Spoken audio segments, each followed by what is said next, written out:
P news. नमस्कार, मैं संतोष, आपका स्वागत है लोकतंत्र प्रहरी गेट पीएम न्यूज में, जहां हम देखेंगे दुर्ग जिले समेत प्रदेश एवं देश विदेश की कुछ प्रमुख खबरें। तो आइए शुरू करते हैं पहले दुर्ग जिले की खबरों से। देवशांत पूर्णिमा के पावन अवसर पर भगवान श्री जगन्नाथ का पारंपरिक महास्नान उत्सव श्रद्धा और भक्ति के साथ संपन्न हुआ। धार्मिक मान्यता के अनुसार भीषण गर्मी से भगवान को राहत देने के लिए उन्हें 108 प्रतीकात्मक रूप से ज्वर यानी बुखार आने की मान्यता है। इसके चलते भगवान लगभग 14 दिनों तक अनासर काल में विश्राम करते हैं, जहां श्रद्धालुओं के दर्शन बंद रहते हैं। समिति के पदाधिकारियों ने बताया कि यह परंपरा सदियों से चली आ रही है और भगवान को भी मानव जीवन की तरह दैनिक क्रियाओं और भावनाओं से जोड़कर देखा जाता है। कार्यक्रम में भिलाई, रायपुर और आसपास के क्षेत्रों में बड़ी संख्या में श्रद्धालु पहुंचे और भगवान के महास्नान का पुण्य लाभ प्राप्त किया। लखनऊ के दर्दनाक कोचिंग सेंटर हादसे के बाद दुर्ग जिला प्रशासन ने सख्त रुख अपना लिया है। सोमवार को एसडीआरएफ की टीम ने भिलाई के सेक्टर 10 स्थित कोचिंग सेंटरों का निरीक्षण किया। जांच के दौरान 20 कोचिंग सेंटरों को नोटिस जारी किया गया। निरीक्षण में अधिकांश कोचिंग सेंटरों में आने और बाहर निकलने के लिए अलग अलग रास्तों की व्यवस्था नहीं थी। टीम ने fire extinguisher, smoke detector, hydrant hose reel, पानी की उपलब्धता और वेंटिलेशन जैसी व्यवस्थाओं की भी जाँच की। अधिकारियों ने स्पष्ट कहा कि सिर्फ उपकरण लगाना काफी नहीं है, बल्कि स्टाफ और छात्रों को उनका उपयोग भी आना चाहिए। जिला प्रशासन ने साफ कहा है कि यदि 8 दिन बाद भी सुरक्षा मानकों का पालन नहीं मिला तो संबंधित संस्थानों के खिलाफ नियमानुसार कार्रवाई की जाएगी। जरूरत पड़ने पर ऑफलाइन क्लास बंद कर ऑनलाइन पढ़ाई कराने के भी निर्देश दिए जा सकते हैं। भिलाई में वर्ष 1992 के गोलीकांड में हुए शहीद 17 मजदूरों की स्मृति में 1 जुलाई को शहीद दिवस मनाया जाएगा। इसकी जानकारी छत्तीसगढ़ मुक्ति मोर्चा समन्वय समिति ने पत्रकार वार्ता के दौरान दी। समिति के अनुसार सुबह 9 बजे से मजदूर, किसान और समर्थक छावनी के लाल मैदान में एकत्रित होंगे। इसके बाद शहीद परिवारों के साथ रैली निकाली जाएगी, जो भिलाई रेलवे स्टेशन के प्लेटफॉर्म नंबर 1 पहुंचेगी, जहां शहीद मजदूरों के छाया चित्रों पर श्रद्धांजलि अर्पित की जाएगी। समिति के सदस्य भीमराव बड़गे ने बताया कि श्रद्धांजलि के बाद रैली पुनः पावर हाउस से प्रारंभ होकर छावनी चौक होते हुए शहीद शंकर गुहा नियोगी चौक पहुंचेगी। वहां शंकर गुहा नियोगी की प्रतिमा पर माल्यार्पण कर श्रद्धांजलि सभा आयोजित की जाएगी। सभा में छत्तीसगढ़ मुक्ति मोर्चा के वरिष्ठ नेताओं के साथ प्रदेश और अन्य राज्यों से आए जन संगठनों के प्रतिनिधि भी शहीदों को श्रद्धांजलि अर्पित करते हुए अपने विचार रखेंगे। समाज को सशक्त और आत्मनिर्भर बनाने की दिशा में गोंडवाना समाज द्वारा एक प्रेरणादायी पहल की गई। गोंडवाना भवन में आयोजित कार्यक्रम की शुरुआत समाज के आराध्य आदि शक्ति बुढ़ादेव की विधिवत पूजा अर्चना से हुई। कार्यक्रम के मुख्य अतिथि ब्रिटेन से आए अप्रवासी भारतीय स्वप्निल चक्रवर्ती ने विद्यार्थियों को उच्च शिक्षा के लिए प्रेरित करते हुए कहा कि समाज के बच्चे प्रतिभा से भरपूर हैं। यदि उन्हें बेहतर अवसर मिले तो वे डॉक्टर, इंजीनियर और प्रशासनिक सेवाओं सहित हर क्षेत्र में सफलता हासिल कर सकते हैं। उन्होंने भविष्य में भी शिक्षा के क्षेत्र में हर संभव सहयोग देने का भरोसा दिलाया। कार्यक्रम के समापन अवसर पर विद्यार्थियों को पाठ्य पुस्तकें, स्टेशनरी सामग्री एवं उपहार वितरित किए गए। बच्चों के चेहरे पर खुशी और आत्मविश्वास साफ दिखाई दिया। यह आयोजन शिक्षा को समाज की सर्वोच्च प्राथमिकता बनाने का प्रेरणादायी संदेश देकर संपन्न हुआ।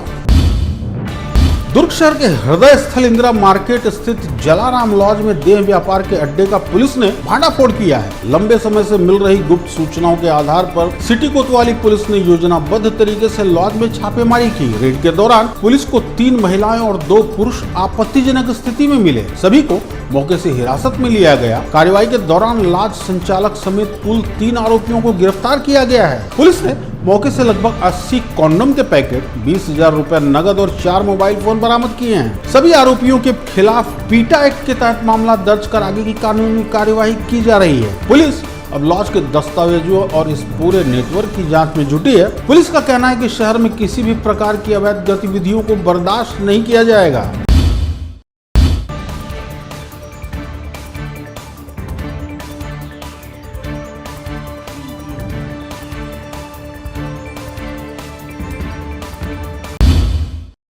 अब नजर डालते हैं प्रदेश की खबरों पर।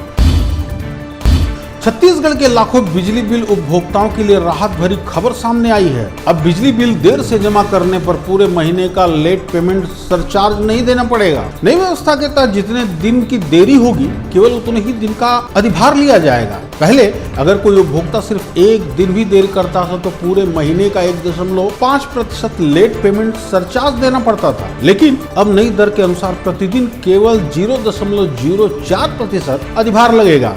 यानी कोई उपभोक्ता अगर पूरे 30 दिन की देरी से बिल जमा करता है तब भी कुल 1.2% अधिभार ही देना पड़ेगा, जो पहले के 1.5% से कम है। छत्तीसगढ़ स्टेट पावर कंपनी ने साफ किया है कि सोशल मीडिया पर चल रही दोहरा झटका और रोजाना ब्याज बढ़ा दिया गया जैसी बातें पूरी तरह भ्रामक हैं। कंपनी ने लोगों और मीडिया से अपील की है कि सही जानकारी साझा करें ताकि किसी तरह का भ्रम न फैले। रायपुर के माना क्षेत्र स्थित ग्राम नकटी में लंबे समय से लंबित बेदखली कार्यवाही सोमवार से शुरू कर दी गई। सरकारी जमीन पर अवैध कब्जे हटाने के लिए प्रशासन ने सुबह से बुलडोजर अभियान चलाया। कार्यवाही को शांतिपूर्ण बनाए रखने के लिए करीब 1000 पुलिस कर्मियों की तैनाती की गई। पूरे गांव को सुरक्षा घेरे में लेकर प्रशासनिक अधिकारी मौके पर मौजूद रहे। प्रशासन के अनुसार कुल 48 मकान शासकीय भूमि पर अवैध रूप से निर्मित पाए गए थे। पहले ही नोटिस जारी किए जा चुके थे और समय सीमा पूरी होने के बाद बेदखली की कार्यवाही शुरू की गई। दूसरी ओर ग्रामीणों ने प्रशासन की कार्रवाई का विरोध करते हुए कहा कि वे वर्षों से इन भूमि पर रह रहे हैं। कई मकान प्रधानमंत्री आवास योजना के तहत बने हैं और बिना वैकल्पिक व्यवस्था के उन्हें हटाना अन्याय है। फिलहाल पूरे गांव में तनावपूर्ण माहौल बना हुआ है और प्रशासन और पुलिस लगातार स्थिति पर नजर बनाए हुए है और कार्रवाई जारी है। बिलासपुर के सरकंडा थाना क्षेत्र में पुरानी रंजिश के चलते 2 युवकों पर जानलेवा हमला किया गया। बताया जा रहा है कि तेज रफ्तार पिकअप ने पहले दोनों युवकों को टक्कर मारकर कुचलने की कोशिश की। टक्कर लगते ही दोनों सड़क पर गिर पड़े। इसके बाद पिकअप से उतरे बदमाशों ने पाइप, डंडे और बल्ली से दौड़ाकर दोनों युवकों की बेरहमी से पिटाई कर दी। घटना में आदित्य महंत उर्फ रिंकू और रवि गंधर्व गंभीर रूप से घायल हो गए, जिन्हें इलाज के लिए सिम्स अस्पताल में भर्ती कराया गया। वारदात का सीसीटीवी वीडियो अब सोशल मीडिया पर वायरल हो रहा है, जिसमें कई हमलावर हथियारों के साथ हमला करते दिखाई दे रहे हैं। पीड़ित पक्ष की शिकायत पर सरकंडा पुलिस ने मामला दर्ज कर जांच शुरू कर दी है। पुलिस के मुताबिक पुरानी रंजिश के चलते इस घटना को अंजाम दिया गया है। मामले में नाबालिग समेत 5 आरोपियों को गिरफ्तार कर लिया गया है, जबकि अन्य की भूमिका की भी जाँच की जा रही है। कवर्धा जिले के पंडरिया थाना क्षेत्र के लंघान गांव के पास सोमवार को एक दर्दनाक सड़क हादसा हो गया। फ्रांक्स और वैगनार कार के बीच आमने सामने जोरदार टक्कर हुई। टक्कर इतनी भीषण थी कि दोनों वाहनों के परकच्चे उड़ गए। हादसे में दोनों कारों में सवार लोगों को गंभीर रूप से घायल हो गए, जिसमें से एक व्यक्ति ने मौके पर ही दम तोड़ दिया। मृतक की पहचान कबीरधाम जिले के धर्मपुरा निवासी के रूप में हुई है। घटना की सूचना मिलते ही पंडरिया पुलिस मौके पर पहुंची और राहत एवं बचाव कार्य शुरू किया। शव को पोस्टमार्टम के लिए भेज दिया गया, जबकि 4 घायलों को इलाज के लिए अस्पताल में भर्ती कराया गया। फिलहाल पुलिस दुर्घटना के कारणों की जांच कर रही है। शुरुआती तौर पर हादसे की वजह तेज रफ्तार और आमने सामने की टक्कर मानी जा रही है।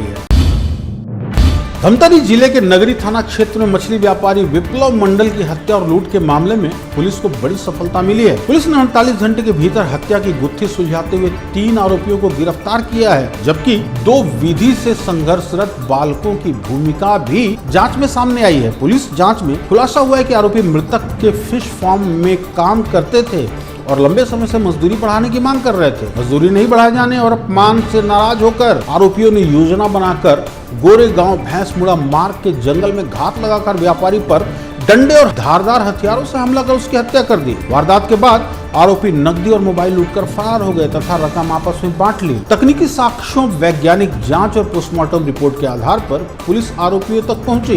गिरफ्तार आरोपियों को न्यायालय में पेश कर जेल भेज दिया गया है, जबकि दोनों नाबालिगों को किशोर न्यायालय बोर्ड के समक्ष प्रस्तुत किया जाएगा।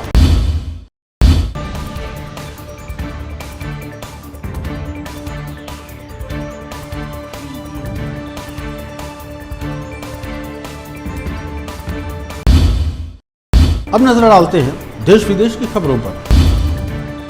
राम मंदिर चंदा से जुड़े गबन मामले में अदालत ने सभी 8 आरोपियों को 14 दिन की न्यायिक हिरासत में भेज दिया है। वीडियो कॉन्फ्रेंसिंग के माध्यम से हुई पेशी के बाद भ्रष्टाचार निवारण अधिनियम की विशेष अदालत ने यह आदेश सुनाया। मामले की अगली सुनवाई 13 जुलाई को निर्धारित की गई है। इसी बीच फैजाबाद बार एसोसिएशन ने भी इस मामले में बड़ा फैसला लिया है। एसोसिएशन ने घोषणा की कि उनका कोई भी सदस्य आरोपियों की ओर से अदालत में पैरवी नहीं करेगा। एसोसिएशन के अध्यक्ष कालिका मिश्र के अनुसार यदि कोई सदस्य अधिवक्ता आरोपियों की ओर से वकालतनामा दाखिल करता है तो उसके प्रति आरोपी 5 लाख रुपए की सहयोग राशि संघ के पास जमा करनी होगी। इस राशि का उपयोग अभियोजन पक्ष के कानूनी खर्चों के लिए किया जाएगा। एसोसिएशन ने पूरे मामले की जांच सीबीआई से कराने की मांग दोहराई है।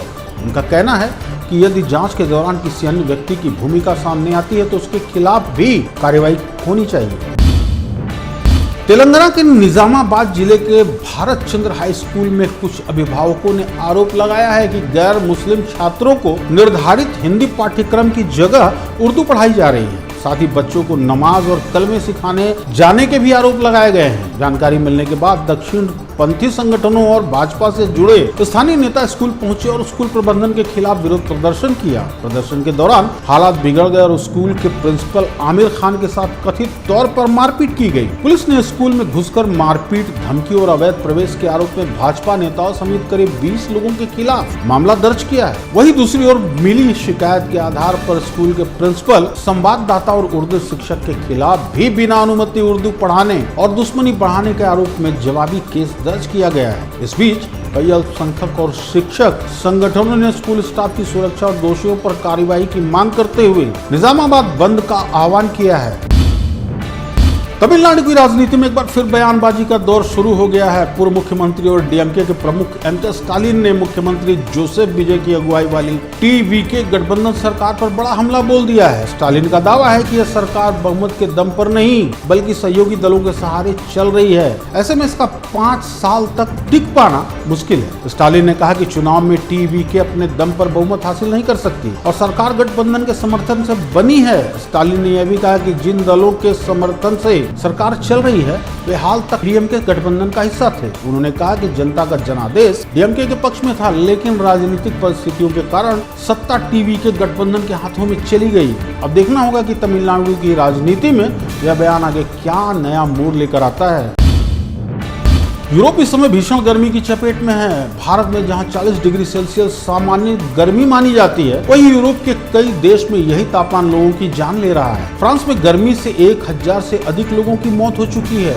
जर्मनी, ब्रिटेन और स्वीडन जैसे देशों में भी हालात गंभीर हैं। लेकिन सवाल यह है कि आखिर 40 डिग्री तापमान यूरोप में इतना खतरनाक क्यों साबित हो रहा है। विशेषज्ञों के मुताबिक यूरोप में मकानों को ठंड से बचाने के लिए इस तरह बनाया जाता है कि अंदर गर्मी बनी रहे। पत्थर से बने घर दिन भर की गर्मी को सोख लेते हैं और रात भर छोड़ते रहते हैं, जिससे अंदर का तापमान और बढ़ जाता है। विशेषज्ञ यह भी मानते हैं कि यूरोप के लोगों का शरीर सदियों से ठंडे मौसम के अनुकूल विकसित हुआ है, इसलिए तेज गर्मी उनके शरीर पर अधिक गंभीर असर डाल रही है। सवाल यही है कि क्या आने वाले वर्षों में यूरोप को भी भारत की तरह भीषण गर्मी के लिए खुद को तैयार करना होगा।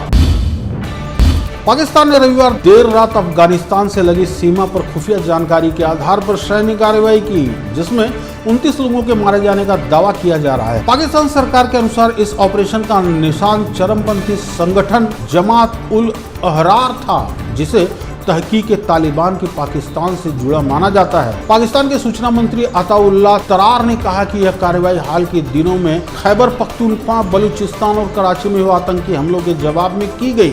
वहीं अफगानिस्तान की तालिबान सरकार लगातार इन आरोपों को खारिज करती रही है कि उनकी जमीन का इस्तेमाल पाकिस्तानी विरोधी चरमपंथी संगठनों के लिए किया जाता है। काबुल का कहना है कि पाकिस्तान के हवाई हमलों में आम नागरिकों की जान जा रही है। पिछले साल से दोनों देशों के बीच सीमा पर तनाव लगातार बढ़ रहा है। सीमा बंद होने से व्यापार भी प्रभावित हुआ है। आज समाचार यहीं तक। देखते रहिए लोकतंत्र प्रहरी। मुझे दीजिए अनुमति। नमस्कार।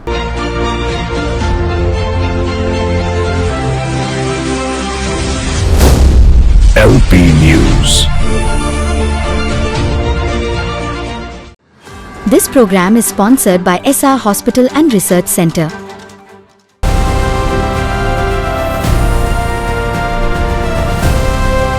हर खबर पर नजर, सच, हिम्मत और जमीनी रिपोर्टिंग, देश, समाज और सत्य के लिए।